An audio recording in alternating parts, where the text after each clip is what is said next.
All right, my Bible in 365 brothers and sisters, we have arrived at the gospel according to John, and this one is phenomenal. These chapters are filled with power. There is so much stuff to be said about what you're going to find out, and this stuff is powerful stuff, okay? Now, I want to point a few things out because I think this is really important.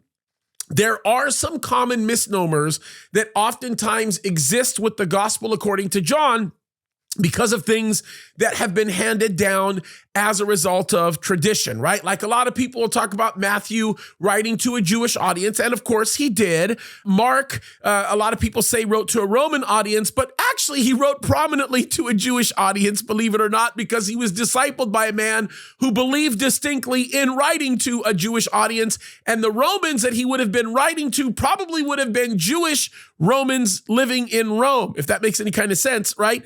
Luke, of course, understandably did write prominently to a Greek audience because he himself was Greek, but a lot of people say that John's primary focus would have been the Greek audience when in reality it was all Gentiles, or in many cases, everybody, including some Jewish populations. Remember, the gospel according to John starts off with one very important verse, and it is in the Greek, and arche in hologos, kai logos, and prosotheo, kai theos in hologos. In the beginning was the Word, and the Word was with God, and the Word was God.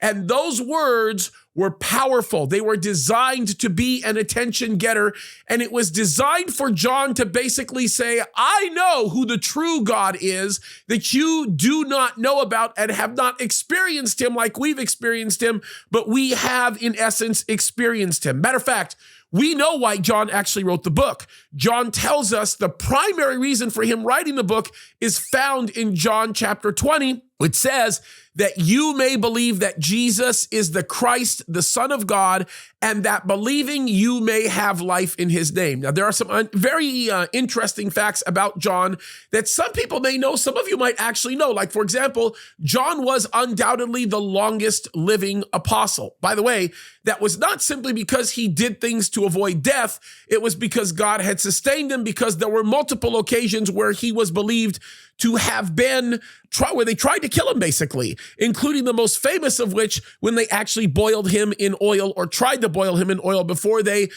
stuck him out in Patmos to try to get rid of him and silence him, when then actually he heard from the Lord and wrote the book of Revelation, which of course was the most significant or impacting probably of all the books that he had written besides the gospel itself. So there's a lot of really cool stuff that you'll find here in the Gospel of John. You will see him focus a lot of time on the meaning of God's actions rather than the actions themselves. In other words, you'll see a lot of the things that Jesus did and the application of those things in order to grow and learn and develop insight and understanding.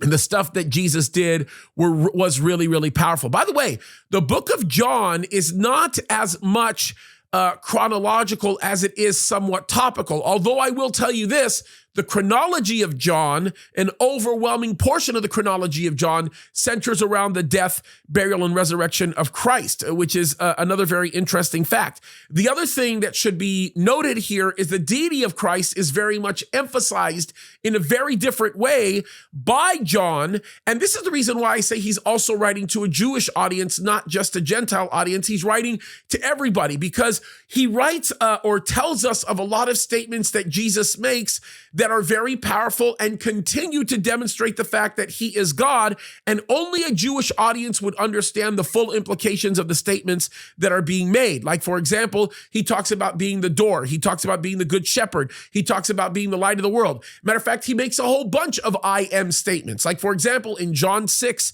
verse 35 and in verse 48, he says, I am the bread of life. Or John 15:1, I am the vine. Or John 14:6, where he says, I am the way, the truth, and the life. Or John 11:25, where he says, I am the resurrection and the life, where of course we find out that amazing story where Lazarus, of course, was raised from the dead. He says in John chapter 10, verse 11 and in verse 14, I am the good shepherd. And as I mentioned before, he calls himself the door in John chapter 10, verses 7 and verse 9. And of course, in John 8, 12 and in 9:5, he says, I am the light of the world. So we see all kinds of that really powerful stuff being mentioned about Christ, what he says concerning himself. And it also should be understood to know that John was a very, very special individual. Of course, we know him to be the son of Zebedee and Salome. It also appears that John was a disciple of John the Baptist, very likely until he was called to follow Jesus. And we get this based on what he documents in John chapter 1. And again, these are assumptions. We don't know this for sure. Church tradition tells us this, and it would appear as though there was a closer relationship to John the Baptist before he came under the wing of Jesus himself directly. And John is mentioned later on in the book of Acts, and he is associated with Peter.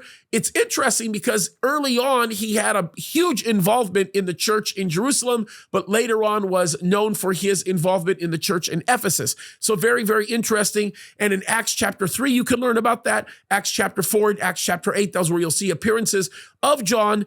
And according to Revelation chapter 1, we know this because we've talked about this. John was exiled to the island of Patmos by the Romans, and this is where the Lord actually gave him the vision of the book of Revelation. Of course, John was also identified as the one whom Jesus loved, but I should note that John was the one who says that Jesus identified him as the one whom he loved, which is very interesting, but some really, really good stuff there.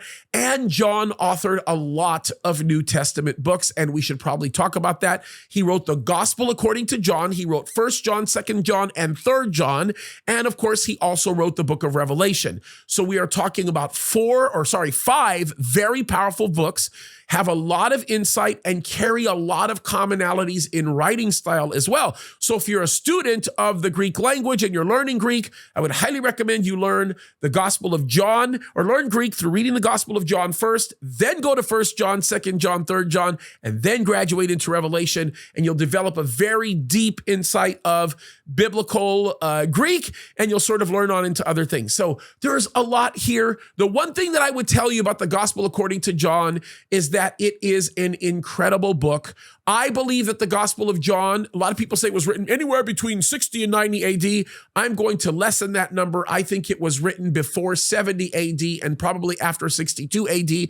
And the reason why I believe that is because John mentions reference to the fish gate as though the fish gate had still existed at the time that he wrote it, which means he could not have written that book after the destruction of the temple in 70 AD. So lots of great stuff there, lots of great insight. Hopefully you guys will enjoy it. The Gospel of John is so good for so many reasons. And if you ever find yourself in a place where you're doubting your faith, you're doubting your walk with God, the Gospel of John is where it's at. All right? God bless you guys. Keep fighting the good fight. You are doing a great job.